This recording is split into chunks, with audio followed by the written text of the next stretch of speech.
I'm submitting this anonymously because I still live in the same house and I don't want anyone knowing where that is. My name isn't really Grace, but that's what I'll go by. I'm 29, and I live alone in a small one-story house in rural Georgia. The nearest neighbor is about a quarter mile down the road. I moved here in 2020 because I wanted quiet and privacy. I got both of those things until the spring of 2023, when I started finding things in my backyard that shouldn't have been there. The first thing was a chair, not one of mine. An old wooden chair with peeling paint just sitting in the middle of my yard one morning facing my bedroom window.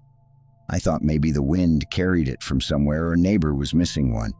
I posted about it online in a local group and nobody claimed it. I put it by the road for trash pickup and moved on. 4 days later, I found a pair of shoes on my back porch.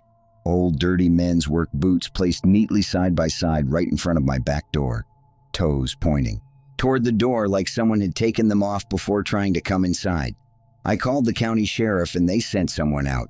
The deputy looked around, found nothing, and told me it was probably kids messing around. I told him I don't have neighbors close enough for kids to be wandering over here, and he shrugged and said to call back if anything else happened. Something else happened 3 nights later. I woke up around 4 a.m. because my dog was growling. He was standing at the back door, stiff-legged with his hair raised, staring through the glass.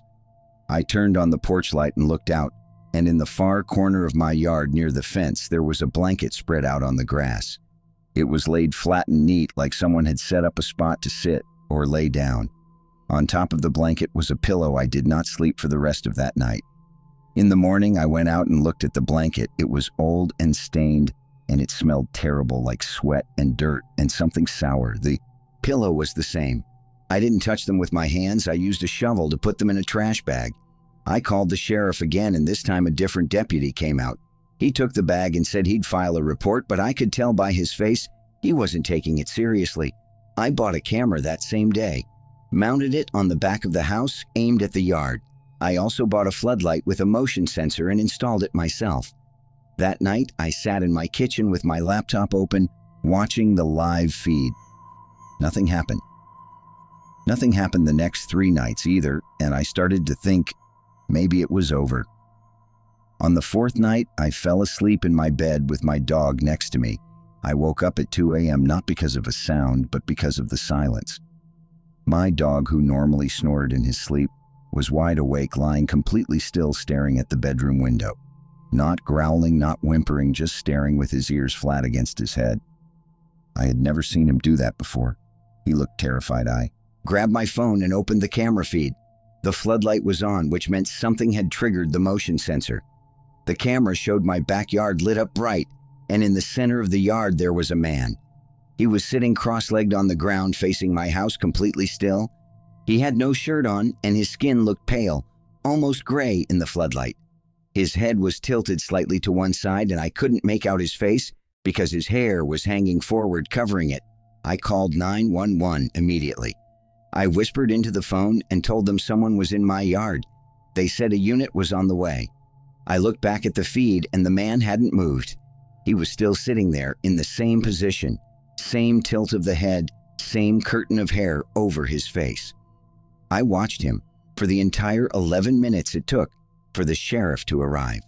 He did not move once. Not a single shift in posture, not a twitch. He sat there like a statue. When I saw the lights from the patrol car come down my road, I looked back at the feed and he was gone.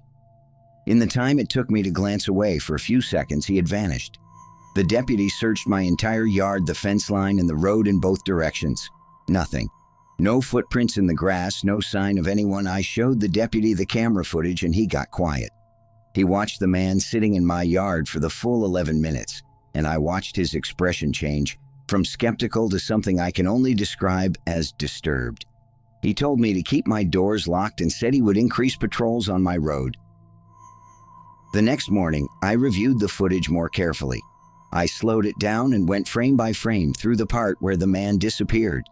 The floodlight was still on, and one frame he was there sitting in the grass, and the very next frame, he was gone. Not standing up, not turning to leave, just gone. Like a jump cut in a movie.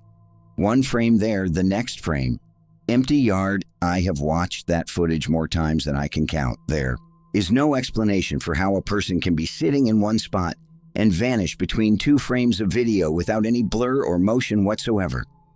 3 weeks went by after that with nothing. No objects in my yard, no movement on camera. I started sleeping a little better. Then one evening I came home from work and went to let my dog out the back door. I opened it and stopped. Spread across my entire backyard were chairs. Not one chair, dozens of them. Old wooden chairs, metal folding chairs, plastic lawn chairs, kitchen chairs. They were all arranged in neat rows facing my house like an audience. There had to be at least 30 of them covering almost every inch of grass. I stood in my doorway, and my dog wouldn't go outside. He backed away from the door whimpering and went and hid under my bed. I called the sheriff, and this time they sent 2 cars. The deputies were visibly unsettled when they saw it. They photographed everything and helped me move the chairs to the road. None of them matched each other. None of them were mine. Nobody could explain where 30 mismatched chairs came from or how someone placed them all in my fenced yard in broad daylight while I was at work, without a single person seeing anything that was 8 months ago. Nothing has happened since. The cameras are still up, the floodlights still work, and my dog still sometimes wakes up in the middle of the night and stares at that window with his ears pinned back. Every time he does, I open the camera feed and the yard is empty. But I keep thinking about those chairs, all lined up in rows, facing my house like something had invited an audience to come and watch. And whatever they were supposed to be watching hasn't happened. Yet I leave every light on at night now. Every single one. And some nights when my dog starts staring at that window, I don't check the camera anymore because I'm not sure I want to see what's out there sitting in the dark, looking back, waiting for the show to start. My name is Daniel M., 34 years old, and I work as an electrician in a small town in Ohio. I have a wife and 2 kids, and we live in a house that I grew up in. My parents left it to me when they moved to Florida in 2017. I know every corner of this house, every crack in the walls, every sound the pipes make at night. That's why what happened in the fall of 2021 shook me so badly, because something was happening in my own home that I couldn't explain. It started in October. My wife and I had just put the kids to bed, and we were watching TV in the living room. The back porch light was on because we always left it on at night, and through the sliding glass door I could see most of the backyard. We had a decent-sized yard with a wooden fence around it, and a storage shed in the back corner near the gate. Nothing special, just a normal suburban backyard. Around 10 p.m., my wife paused the show and asked me if I heard something. I listened and didn't hear anything at first, but then I caught it. A faint, scraping sound coming from outside, like something being dragged slowly across concrete. It lasted a few seconds, then stopped. I figured it was an animal, maybe a raccoon knocking something around near the shed. I didn't think twice about it. The next morning, I went out back to grab a tool from the shed, and I noticed something. The lawn chair that we kept on the patio had been moved. It was no longer facing the yard like it always was. It was turned around and facing the sliding glass door, facing directly into our living room. I asked my wife if she moved it, and she said no. I asked the kids, and they said no. I put it back and forgot about it. 2 days later, it happened again. I woke up in the morning, went to make coffee, looked out the sliding glass door, and the chair was turned around again facing the house. This time it was closer to the door, maybe 3 feet from the glass. I felt something shift in my gut. I put it back, and that night I made sure to lock the back gate and check that the fence was secure. The next morning, the chair was back, turned toward the house, even closer to the glass than before. This time it was about a foot from the door. I could see where the legs had scraped against the concrete of the patio as it was dragged forward. I stood there looking at it, and I felt the hair on the back of my neck stand up because I realized someone had been in our backyard in the middle of the night, sitting in that chair and looking into our home. I installed a camera that day. I mounted it under the eave above the back door, pointed straight at the patio in the yard. That night, I barely slept. I kept checking the camera feed on my phone every 30 minutes. Nothing happened. The chair stayed where I left it. Same thing the next night and the night after that. 4 quiet nights in a row. On the 5th night, I forgot to check. I was exhausted from work, and I fell asleep early on the couch. I woke up around 3 a.m. with the TV still on, and I grabbed my phone out of habit and opened the camera app. The chair had been moved. It was pressed right up against the sliding glass door facing in, but that wasn't what made my blood run cold. Sitting in the chair was a person. The live feed showed someone sitting in the chair right up against our glass door in the dark, staring into our living room. I was in the living room. The TV light was flickering across the room, and this person was sitting right there on the other side of the glass, watching me sleep on the couch. I looked up from my phone slowly and turned toward the sliding glass door. The porch light was off, which was wrong because we always left it on. I couldn't see anything through the glass, but darkness. I looked back at my phone, and on the camera feed, the chair was now empty.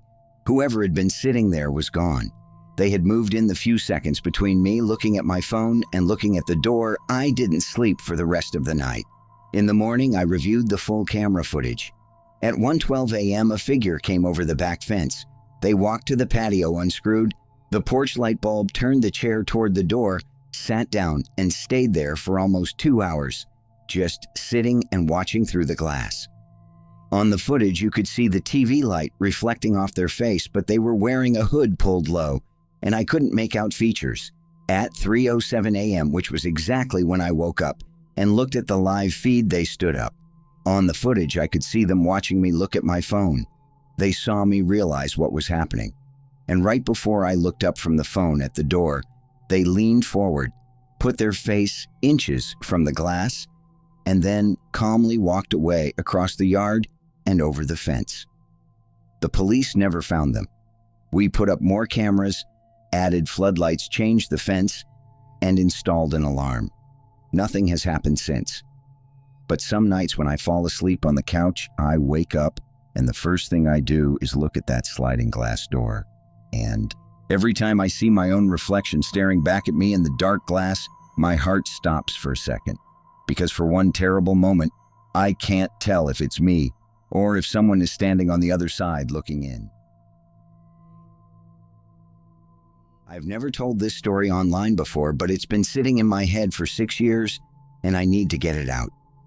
This happened in the summer of 2019 when I was 17. We lived in a house that backed up to a wooded area in rural Pennsylvania. Our backyard was big, maybe 80 feet from the back door to where the tree line started, and we had a motion sensor light mounted above the garage that would click on if anything moved out there. For most of my life, that light would go off maybe once or twice a week, usually a deer or a raccoon. I never thought anything of it. Then in June, the light started going off every single night. Multiple times, I'd see it from my bedroom window because my room faced the backyard. Every time I looked out, there was nothing, just the empty yard and the tree line. After about a week, my dad checked the sensor, thinking it was malfunctioning. He adjusted the sensitivity. That night, the light went off 3 times between midnight and 4 a.m. Each time I saw nothing. The next night, I stayed up and watched. Around 1 a.m., the motion light clicked on, and I was already looking right at the yard. There was nothing there. I scanned the whole area, and then I saw it. At the very edge of the trees, just barely inside the shadow where the light didn't quite reach, there was a person standing there. Just far enough back that if you weren't looking carefully, you'd miss them. I could see the outline of a figure standing perfectly still between 2 trees. Facing our house, I watched for maybe 2 full minutes, and they didn't move. Then, the motion light clicked off, and the yard went dark. I sat there staring at where they had been, feeling this cold, sick feeling in my stomach. The light clicked on again about 10 minutes later, and they were gone, I told my dad. He walked the tree line and found nothing. He told me it was probably a deer and my eyes were playing tricks. I wanted to believe him, but I knew what I saw. That night, I set up my phone on my windowsill and hit record, aimed at the backyard. In the morning, I scrubbed through the footage. The motion light went off 4 times. The first 3 times, there was nothing. The 4th time at 3:22 a.m., there was a figure standing in the middle of our backyard. Not at the tree line. In the middle of the yard, maybe 30 feet from our back door. Just standing there facing the house, I showed my dad and the color drained from his face. He called the police. They found nothing but told us to call if it happened again. My dad set up a real camera on the back of the house. For 2 nights, nothing happened. Then, on the 3rd night, I woke up at around 2 a.m. to the sound of tapping on my window. Soft, rhythmic tapping like someone gently touching the glass with their fingernail. My room was on the 2nd floor. I lay there frozen. Tap, tap, tap, pause, tap, tap, tap, pause. About a minute, and then it stopped. I didn't move.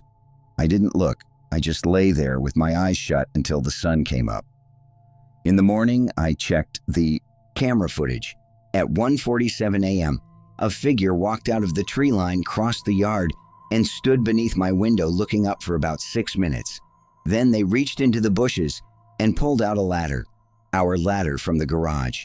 They set it against the house and climbed up to my window. The footage showed them standing on the ladder with their face inches from my glass for almost 4 minutes. Then they climbed down, put the ladder back, and walked into the trees. Dark clothes, a hood, and something over their face like a mask. The police took the footage. They never identified the person. We moved 3 months later and nothing like it ever happened again. But I still sleep with my curtains shut, and every now and then, when the house is quiet, I hear it in my head. That soft tapping on the glass right next to where I was laying with my eyes closed while someone stood on a ladder on the other side watching me. And I think about those first nights when the motion light kept clicking on and I saw nothing. How many times I looked out that window face pressed right up against the glass trying to see into the dark, and I wonder how many of those nights they were already there looking right back at me.